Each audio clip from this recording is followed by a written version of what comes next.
సిద్ధపాటు అనే కార్యక్రమము ద్వారా ఉన్నతమైన దేవుని సంగతులను క్రమముగా నేర్చుకుంటున్నటువంటి మీ అందరికీ మన ప్రభువును రక్షకుడునైన యేసుక్రీస్తు వారి పేరిట నా హృదయపూర్వకమైన వందనములను తెలియజేయుచున్నాను. ప్రియులారా, మానవ సమాజానికి దేవుని వాక్యము చాలా అవసరం. దేవుని మాటలు మనుషులకు ఆహారము వంటివి, ఔషధము వంటివి, వెలుగుతో నిండినవి, జీవముతో నిండినవి. అయితే దేవుని వాక్యము యొక్క విలువ తెలియనటువంటి వారు దేవుని మాటలను వింటున్నప్పుడు ఆ మాటలను స్వీకరించటానికి ఇబ్బంది పడతారు. దేవుడు ఎందు నిమిత్తము తన వాక్యమును ఈ విధముగా మనుషులకు అందిస్తున్నాడో తెలియక వేరే ఉద్దేశ్యాలతో దేవుని వాక్యమును స్వీకరించలేనటువంటి పరిస్థితులలోనికి మనుషులు వెళ్ళిపోతూ ఉంటారు. దేవుడు తెలియజేస్తున్నటువంటి సంగతి ఏంటంటే, నా వాక్యము మీకు ఇబ్బందికరంగా ఉన్నా కానీ మీరు దానిని పాటించాల్సిందే అని ఆయన తెలియజేస్తున్నాడు. ఇబ్బందికరంగా ఉన్నప్పుడు ఎలా పాటిస్తాం, ఎందుకు పాటించాలి అని మీరు అంటారా? ఒక వైద్యుడు ఒక రోగికి వైద్యం చేస్తున్నప్పుడు రోగికి ఇబ్బందిగా ఉన్నా కానీ వైద్యుడు ఏమంటాడంటే, ఇది ఇబ్బందిగా ఉంటుందని నాకు తెలుసు, కానీ నీవు భరించాల్సిందే అంటాడు.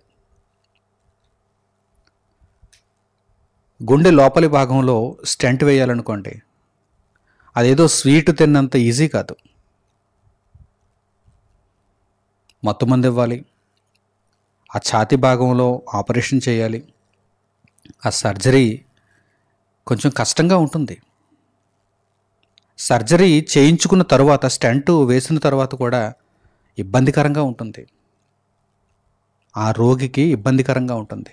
అయినప్పటికీ ప్రాణాలు పోకుండా ఉండాలంటే ఈ మాత్రం బాధను భరించాల్సిందే అని వైద్యుడు చెబుతాడు. ఆ మాటను రోగి స్వీకరిస్తాడు. పైగా లక్షలకు లక్షలు డబ్బులు ఇచ్చి మరి ఆ వైద్యాన్ని రోగి చేయించుకుంటాడు. ఎందుకంటే కొద్దిగా కష్టం ఉంది కదా అని చెప్పి మనం వెనకడుగు వేస్తే ప్రాణాలే పోయేటువంటి ప్రమాదం ఉంది కదా. ప్రాణాలు పోతే మరల తిరిగి తెచ్చుకోలేం కదా. ప్రియులారా, అటువంటి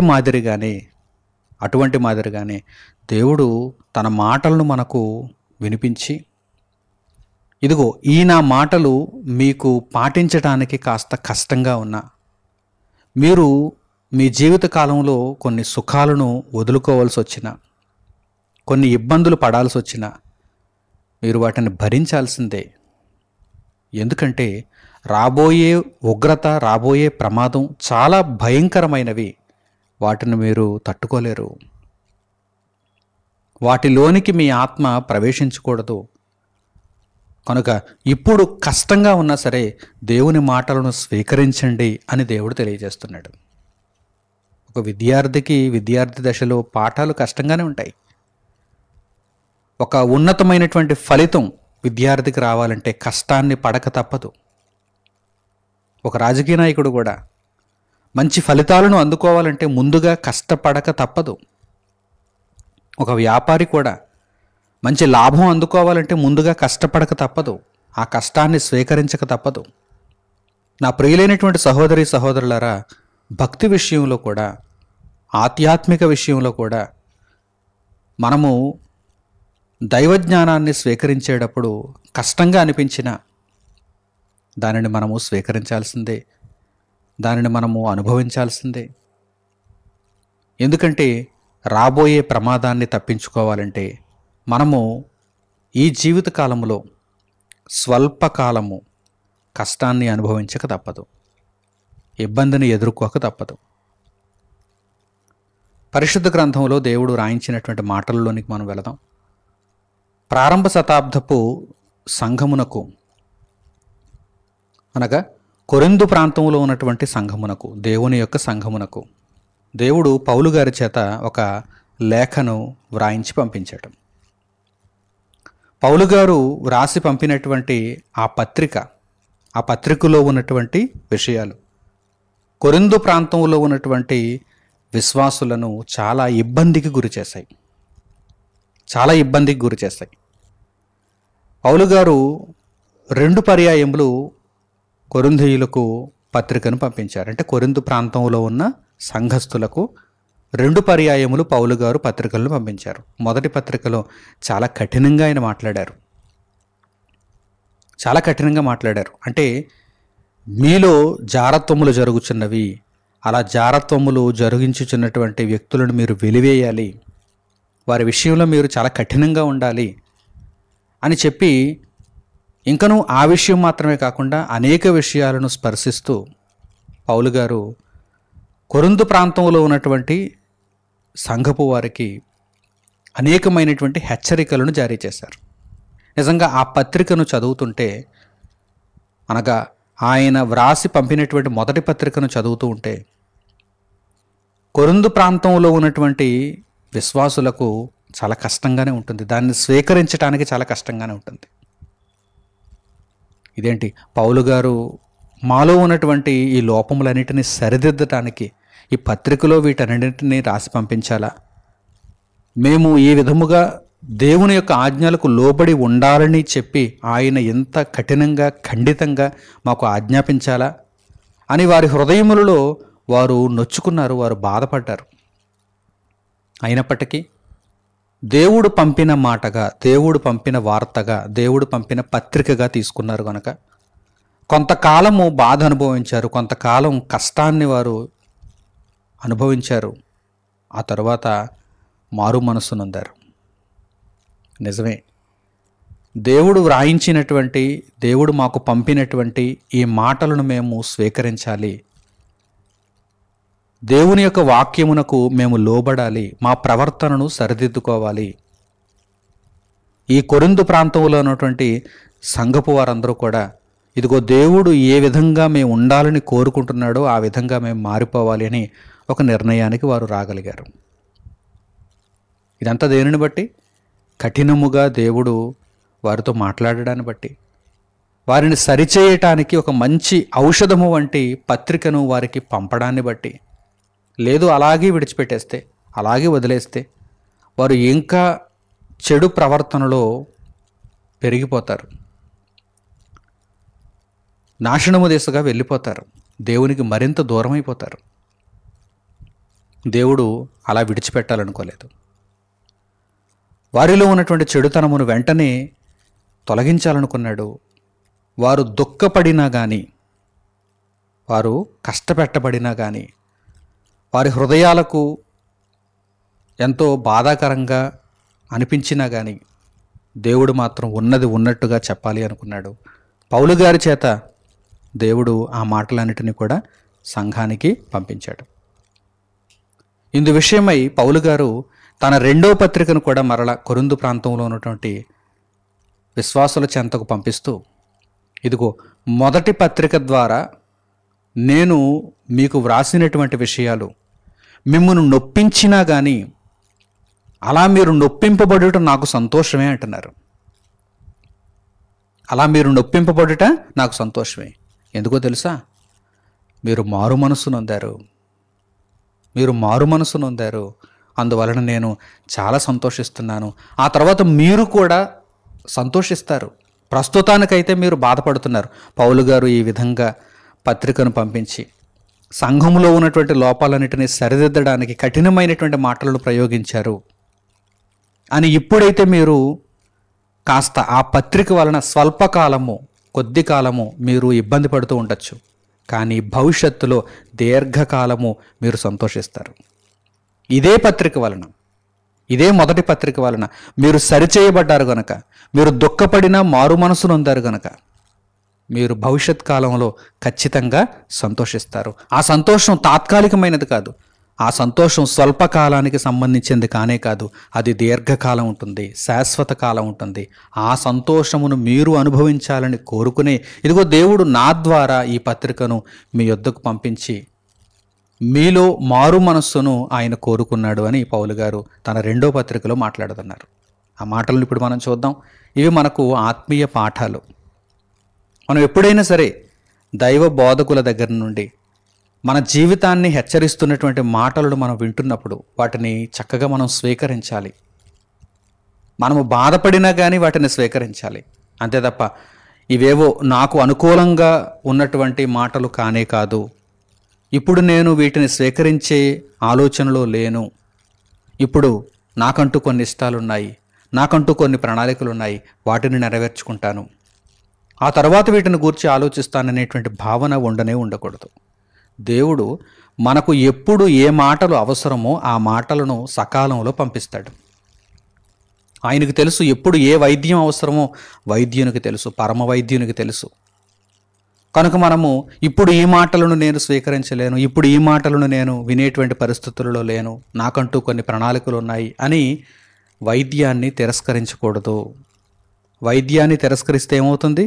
రోగం ముదురుతుంది, ప్రాణాంతకం అవుతుంది. కనుక దేవుడు ఎప్పుడైతే మన చెంతకు వైద్యాన్ని పంపించాడో, ఔషధ మూలికల వంటి వాక్యాన్ని మన చెంతకు ఎప్పుడైతే ఆయన పంపించాడో, ఆయన మాటలను ఎప్పుడైతే హెచ్చరికలుగా వినిపించాడో, వెంటనే మనము సరిదిద్దబడాలి. లోకంలో శరీర సంబంధమైనటువంటి వైద్యం కోసం అయితే ఎదురు పైకి మెచ్చి మరి వారు ఆ కష్టాన్ని అనుభవిస్తున్నారు కదా, ఆ నొప్పిని వారు భరిస్తున్నారు కదా. ఎందుకంటే ప్రాణాలు పోతాయేమో అనేటువంటి భయం. కొన్నిసార్లు డబ్బు ఇచ్చినా, నొప్పిని భరించినా చివరకు మరలా ప్రాణాలు పోతూ ఉంటాయి.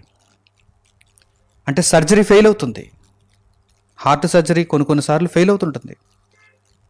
ప్రియులారా, ఎక్కడైతే మనము నిజంగా దేవుని వాక్యాన్ని స్వీకరించినప్పుడు, మన బ్రతుకులను దేవుని వాక్యమునకు అనుకూలంగా మలుచుకున్నప్పుడు తప్పనిసరిగా మనం సక్సెస్ అవుతాం, మనం ఉత్తీర్ణులు అవుతాం, నిత్య జీవానికి వారసులం అవుతాం. ఇందులో ఎటువంటి సందేహం లేదు. కనుక మనము ఆలస్యము చేయకుండా, వాయిదా వేయకుండా దేవుడు మన కొరకు పంపినటువంటి ఆయన మాటలను చక్కగా వెంటనే స్వీకరించాలి.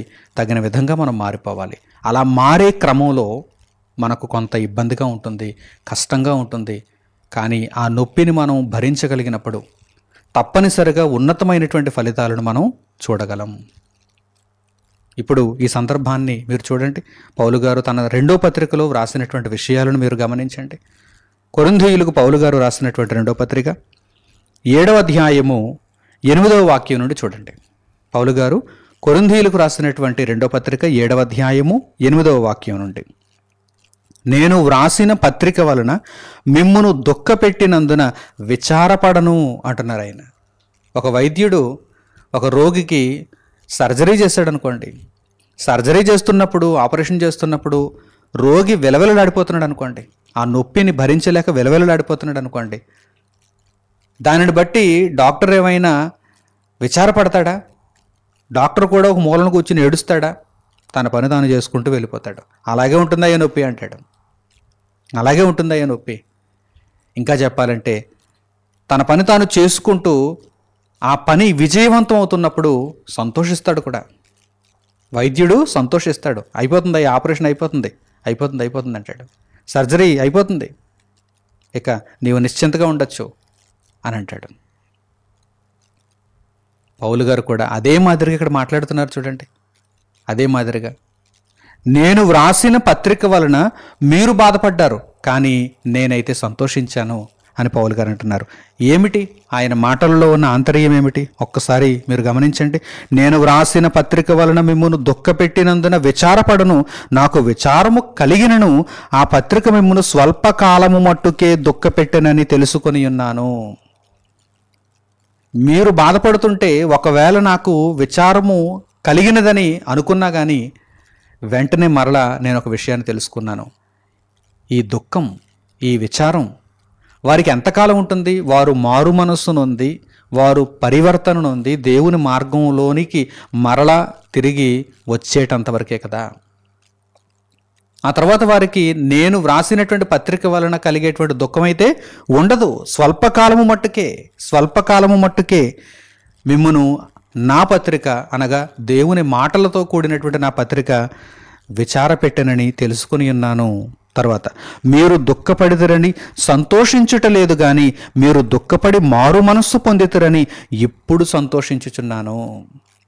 అంటే పౌలు గారికి మేము దుఃఖపడితే సంతోషమా అని కూడా మీరు అనుకోవద్దు. మీరు దుఃఖపడిన తర్వాత మారు మనస్సు నొందారు. ఎందుకు దుఃఖపెట్టాయి నా మాటలు, నా పత్రిక ఎందుకు మిమ్మల్ని దుఃఖపెట్టింది? మీలో మార్పును చూడడానికే కదా. ఆ మార్పు మీలో కలిగినదని ఎప్పుడైతే నాకు సమాచారం అందిందో అప్పుడు నేను చాలా సంతోషించాను. మిమ్మును విచారపెట్టినందుకు సంతోషపడలేదు, మీరు మారినందుకు సంతోషపడ్డానంటున్నారు పౌలు గారు. మిమ్మల్ని బాధ పెట్టినందుకు నాకు సంతోషం లేదు, కానీ మీరు మారారు అనేటువంటి వార్త నా చెవిన పడగానే నాకు చాలా సంతోషం కలిగింది. ఇదే కదా దేవుడు కోరుకున్నది అని నేను చాలా సంతోషపడ్డాను అంటున్నారు పౌలు గారు. చూడండి ఆ మాటలు చూడండి. మీరు దుఃఖపడితేరని సంతోషించటలేదు గాని మీరు దుఃఖపడి మారు మనస్సు పొందితిరని ఇప్పుడు సంతోషించుచున్నాను. ఎలయనగా ఏ విషయములోనైనను మా వలన మీకు నష్టము పొందకుండుటకై దైవ చిత్తానుసారముగా దుఃఖపడితిరి. ఇది నా చిత్తము కాదు, నా ఇష్టం కాదు. కొరింథు ప్రాంతంలో ఉన్నటువంటి దేవుని విశ్వాసులను ఒక పత్రిక పంపించి వారందరిని కూడా దుఃఖపెట్టాలనేటువంటి ఆలోచన నాది కాదు. ఇది దైవ చిత్తానుసారముగా జరిగినది. దైవ చిత్తానుసారముగా జరిగినది. ఏదో నా ఇష్టము చొప్పున నేను మిమ్మల్ని ఇబ్బంది పెట్టాను, కష్టపెట్టాను, బాధ పెట్టాను అని మీరు అనుకోకండి. మా వలన మీరు ఏమాత్రము నష్టమునైతే పొందరు. మేము ఎవరిని కూడా నష్టపరచం అంటున్నారు పౌలు గారు. ఇదంతా కూడా దైవ చిత్తానుసారముగా జరిగినది. దేవుని ఇష్టం ఇది. మీరు దుఃఖపడడం కూడా దేవుని ఇష్టమే. ఆయా సందర్భాలలో మనము చాలా కష్టాన్ని అనుభవిస్తూ ఉంటాం, కన్నీళ్లతో ఉంటాం. తండ్రి నీ కొరకు బ్రతకాలి అనుకున్నప్పుడు ఈ శోధన ఏంటి, ఈ శ్రమ ఏంటి, ఈ కష్టం ఏంటి అని మనము ఒక ఆందోళనకు గురవుతూ ఉంటాం. అయితే అక్కడ దేవుడు సంతోషిస్తాడు. ఎందుకు అనగానే మనలో మారు మనస్సు మొదలవుతుంది. మనము దేవునికి మరింత దగ్గరవుతున్నాం. మనలో ఇప్పుడు భక్తి పెరుగుతుంది, మనలో విశ్వాసము వృద్ధి పొందుతుంది. కనుక ఆ విషయాలను దేవుడు చూస్తాడు. మనం ఏదో అక్కడ కొద్ది కాలం బాధపడుతున్నామని ఆ విషయాన్ని దేవుడు చూడడు. మనలో భక్తి వృద్ధి పొందుతున్నదని దేవుడు ఆ విషయాన్ని చూస్తాడు. చూచి ఆయన సంతోషిస్తాడు. కనుక దైవ చిత్తానుసారముగా దుఃఖపడటం అనేది ఆశీర్వాదకరం. దైవ చిత్తానుసారముగా దుఃఖపడడం అనేది ఆశీర్వాదకరం. ఎందుకు అనగానే ఇప్పుడు పౌలు గారు రాస్తున్నారు చూడండి. దైవ చిత్తానుసారమైన దుఃఖము రక్షణార్థమైన మారు మనస్సును కలుగజేయును. ఈ మారు మనస్సు దుఃఖమును పుట్టించదు, అయితే లోక సంబంధమైన దుఃఖము మరణమును కలుగజేయును. లోక సంబంధమైనటువంటి దుఃఖానికి, దేవుడు మనకు అనుగ్రహించినటువంటి దుఃఖానికి చాలా వ్యత్యాసం ఉంది. లోక సంబంధమైనటువంటి దుఃఖం ఏం చేస్తుంది? మరణమును కలుగు చేస్తుంది, మరణమునకు త్రోవ తీస్తుంది. కానీ దైవ చిత్తానుసారముగా దుఃఖపడితే అది స్వల్పకాలమే. ఆ తరువాత చక్కని సంతోషం, చక్కని ఆనందం సదరు వ్యక్తులు తప్పనిసరిగా దేవుని వలన పొందుతారు. ఇందులో ఎటువంటి సందేహం లేదు. దైవ చిత్తానుసారముగా దుఃఖపడుతున్నారా, లేక లోకానుసారంగా దుఃఖపడుతున్నారా? లోకానుసారంగా దుఃఖపడడం అంటే అర్థం ఏంటి? భక్తి లేదు, నీతి లేదు, వాక్యం లేదు, ఏదో లోకంలో ఏదో సంపాదించుకోవాలనేటువంటి ఆ తాపత్రయంతో లోకము వెంబడి పరుగులు తీస్తూ మీకేదో అందుతుంది అనుకునేది అందకపోయేసరికి మీకు దుఃఖం కలుగుతుంది. మీరేదో సాధించాలి అనుకునేది సాధించకపోయేసరికి దుఃఖం కలుగుతుంది. ఆ దుఃఖము మిమ్మును మరణమునకు తీసుకుని వెళుతుంది. కానీ దైవ చిత్తానుసారమైన దుఃఖము అనగా ఏమిటో తెలుసా? దేవుని మాటల చేత మీరు సరిచేయబడుతూ ఉన్నప్పుడు మీరు కష్టాన్ని అనుభవించటం, దేవుని వాక్యము కొరకు మీరు నిలబడుతున్నప్పుడు, దేవుని వెలుగులో మీరు నడుచుకుంటున్నప్పుడు మీరు నిందపాలవ్వడం, మీరు నష్టపోవడం, మీరు కష్టాన్ని కొని తెచ్చుకోవటం. ప్రియులారా, ఇవన్నీ కూడా దైవ చిత్తానుసారమైనటువంటి దుఃఖమునకు సంబంధించిన విషయాలు. ఈ దైవ చిత్తానుసారమైనటువంటి దుఃఖము మనిషికి శాశ్వత కాలమైతే దుఃఖాన్ని ఇవ్వదు, విచారాన్ని ఇవ్వదు. స్వల్పకాలము మట్టుకే కష్టం ఉంటుంది, వేదన ఉంటుంది, విచారం ఉంటుంది. మరి ఆ తర్వాత ఏముంటుంది? రక్షణార్థమైన మారు మనస్సు ఉంటుంది. రక్షణార్థమైనటువంటి మారు మనస్సు దుఃఖాన్ని పుట్టించదు, సంతోషాన్నే ఇస్తుంది. ఆ సంతోషం ఎంతకాలం ఉంటుంది? దీర్ఘకాలం ఉంటుంది, దీర్ఘకాలం ఉంటుంది. కనుక దేవుని మాటలను మనము ఎట్టి పరిస్థితులలోనూ విని తీరాలి. ఏదో కోల్పోతున్నాం, ఏదో నష్టపోతున్నాం, ఏదో ఇబ్బందిగా ఉంది, ఏదో ఒక కష్టాన్ని మనం భరించాల్సి వస్తుంది దేవుని నమ్ముకోవడం వలన, దేవుని కొరకు బ్రతకడం వలన అని మీరు వెనకడుగు వేయకండి. స్వల్పకాలిక తాత్కాలికమైనటువంటి కష్టాలకు, ఇబ్బందులకు, విచారాలకు మీరు వెనకడుగు వేయకండి. వాటిని ఒక సవాల్గా మీరు తీసుకోవాలి. దేవుని నిమిత్తము, దేవుని నిమిత్తము. ఇదిగో కొరింథు ప్రాంతంలో ఉన్నటువంటి విశ్వాసులు, దేవుని బిడ్డలు, వారు పౌలు గారు రాసినటువంటి పత్రికలోని విషయాలను చదువుతున్నప్పుడు వారికి కష్టమైతే ఉంది, వాటిని తీసుకోవటానికి ఇబ్బందిగా అయితే ఉంది, కానీ వారు తీసుకున్నారు. వారు ఆ మాటల ప్రకారం నడుచుకున్నారు. కొంతకాలం దుఃఖపడ్డారు, స్వల్పకాలం దుఃఖపడ్డారు, రక్షణార్థమైన మారు మనస్సును పొందారు. ఇప్పుడు వారు సంతోషిస్తున్నారు. చూడండి, వారిలో ఎటువంటి మంచి మంచి ఫలాలు ఉత్పన్నమయ్యాయో పౌలు గారు తెలియజేస్తున్నారు. జాగ్రత్తగా ఈ మాటలను మీరు ఆలోచించండి. తర్వాతి సంగతులు, మీరు దేవుని చిత్త ప్రకారము పొందిన ఈ దుఃఖము ఎట్టి జాగ్రత్తను, వారు దైవ చిత్తానుసారముగా దుఃఖపడ్డారు కదా, దైవ చిత్తానుసారముగా దుఃఖపడినటువంటి కొరింథు ప్రాంతంలో ఉన్నటువంటి విశ్వాసులు ఏ లక్షణాన్ని పెంపొందించుకున్నారో తెలుసా? జాగ్రత్త పడ్డారు. Caring in devotion. భక్తి విషయంలో వారు జాగ్రత్త పడిపోయారు.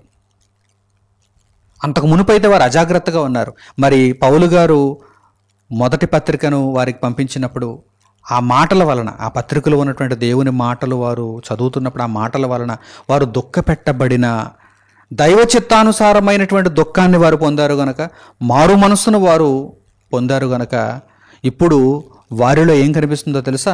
జాగ్రత్త కనిపిస్తుంది.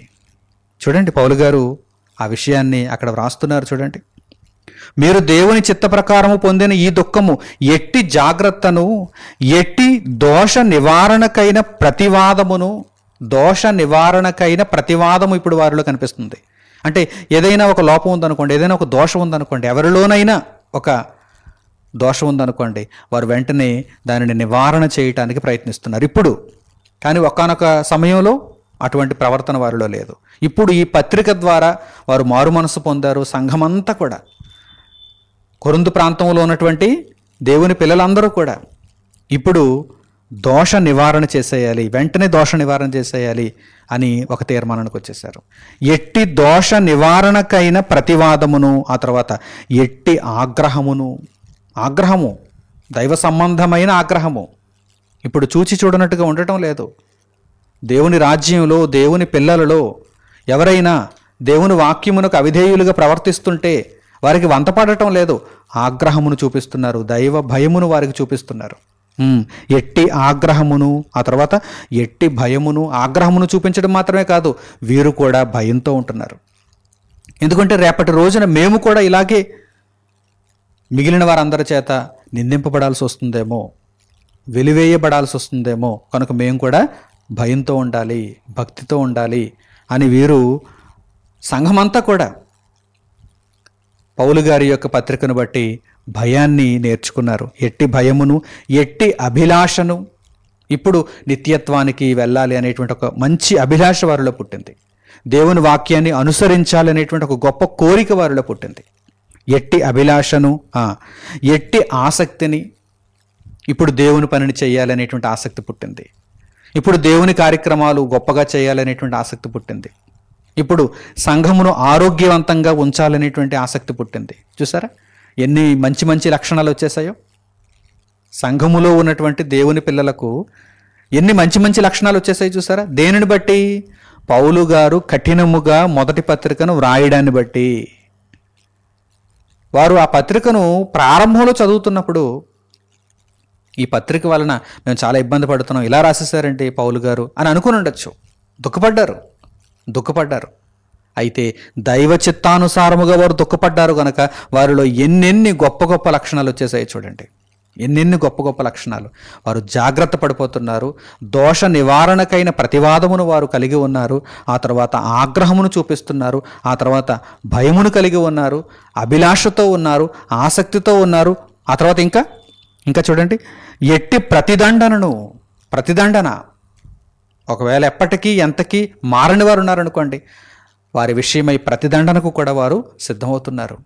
ఎట్టి ప్రతిదండనను మీలో పుట్టించెనో చూడుడి. దైవ చిత్తానుసారమైన దుఃఖము ఇదిగో ఈ గొప్ప గొప్ప లక్షణాలన్నిటినీ వారిలో పుట్టించింది. ఏమంటే మిగిలిన ఏ పద్ధతిలోనూ కూడా ఇది అసాధ్యం. దేవుని దగ్గర ఒక మంచి పద్ధతి ఉంది. ఇదిగో ఆయన వాక్యమును ప్రయోగిస్తాడు. ఆయన మాటలని ఔషధాలుగా పంపిస్తాడు ఆయన. ఇక దేని వలన అసాధ్యం? ఈ మంచి లక్షణాలు మనలో ఉత్పన్నం అవ్వాలంటే ఇక దేని వలన అసాధ్యం? దేవుని వాక్యం వలనే సాధ్యం. కనుక దేవుని వాక్యాన్నే ఇదిగో దేవుడు కొరింథు ప్రాంతంలో ఉన్నటువంటి దేవుని పిల్లలకు పంపించాడు. అలా మిగిలినటువంటి ప్రాంతాలలో ఉన్నటువంటి వారికి కూడా, మనకు కూడా దేవుడు తన సంగతులను వినిపిస్తున్నాడు. ఆ వాక్యమును శ్రద్ధగా మనం తీసుకోవాలి. ఆ వాక్యమును బట్టి మనము ఇబ్బంది పడుతున్నా, కష్టపడుతున్నా, ఆ వాక్యం మనకు దుఃఖాన్ని పుట్టిస్తున్నా, విచారమును కలుగు చేస్తున్నా స్వీకరించి తీరాలి. ఎందుకంటే అది ఒక ఔషధం. ఆ ఔషధాన్ని స్వీకరించినప్పుడే మరణకరమైనటువంటి పాపమని రోగము నుండి మనము విడిపింపబడతాము, స్వస్థతను తెచ్చుకుంటాము, ఆరోగ్యవంతులుగా నిత్య జీవానికి అంగీకరింపబడతాము. చూడండి, ఈ గొప్ప గొప్ప లక్షణాలన్నింటినీ వారిలో ఇదిగో ఈ దైవ చిత్తానుసారమైనటువంటి దుఃఖమే పుట్టించింది. ఆ కార్యమును గూర్చి సమస్త విషయములలోనూ మీరు నిర్దోషులై ఉన్నారని రుజువుపరుచుకుంటారు. వారి రుజువుపరుచుకున్నారు. సమస్త విషయములలో మేము నిర్దోషులమని ఇప్పుడు ఇదిగో ఈ మంచి మంచి లక్షణాలను వారు కలిగి ఉండుట చేత వారే రుజువుపరుచుకున్నారు.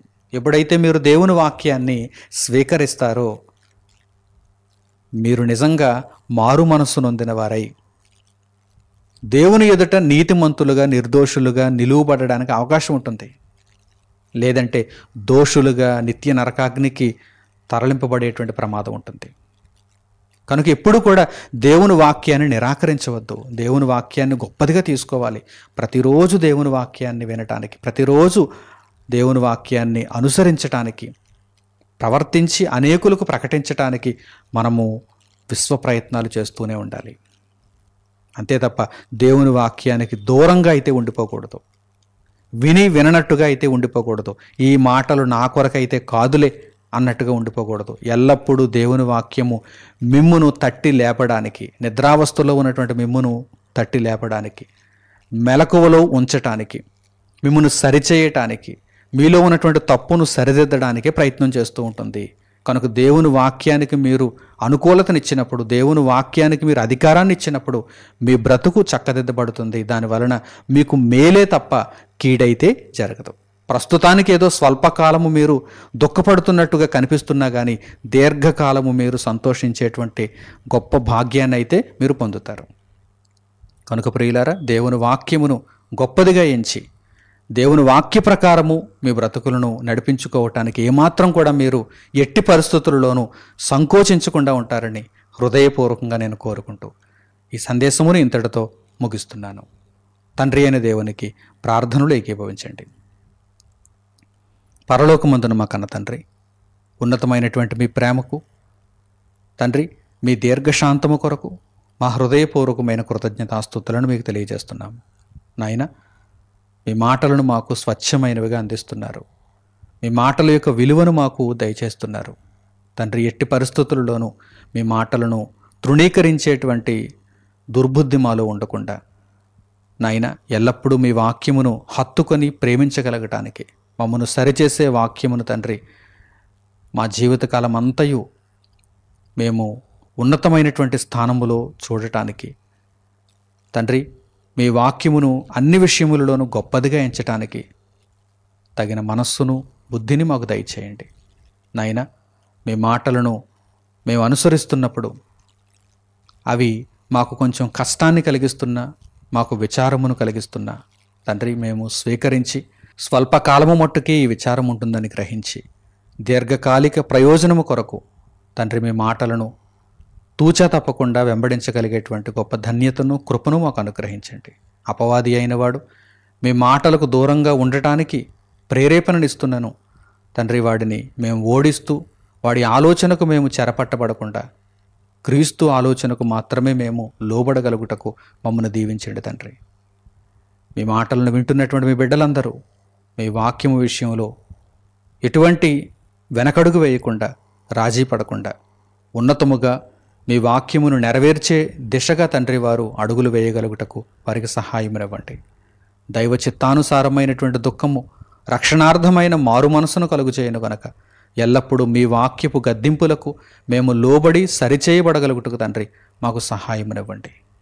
మాలో రావలసినటువంటి మార్పునంతటిని మేము తండ్రి మీ దృష్టి ఎదుట తీసుకుని రాగలుగుటకు తండ్రి ఉన్నతమైనటువంటి లోకమును మేము స్వతంత్రించుకుని నిమిత్తము మీ దృష్టికి పరిపూర్ణమైనటువంటి నీతిమంతులుగా, నిర్దోషులుగా యేసుక్రీస్తు ప్రభువు నామములో అగుపడు నిమిత్తము తండ్రి మమ్మను తీర్చిదిద్దుమని మిమ్మల్ని వేడుకుంటూ సమస్త విషయములలో మీ అధికారమునకు ఒప్పుకునేటువంటి భాగ్యముని మిమ్మల్ని కోరుకుంటూ మా ప్రార్థన మనవులను మా ప్రభువును మా రక్షకుడునైన యేసుక్రీస్తు వారి పేరిట మిమ్మల్ని వేడుకొనిచున్నాము తండ్రి. ఆమెన్. అందరికీ వందనములు. సెలవు.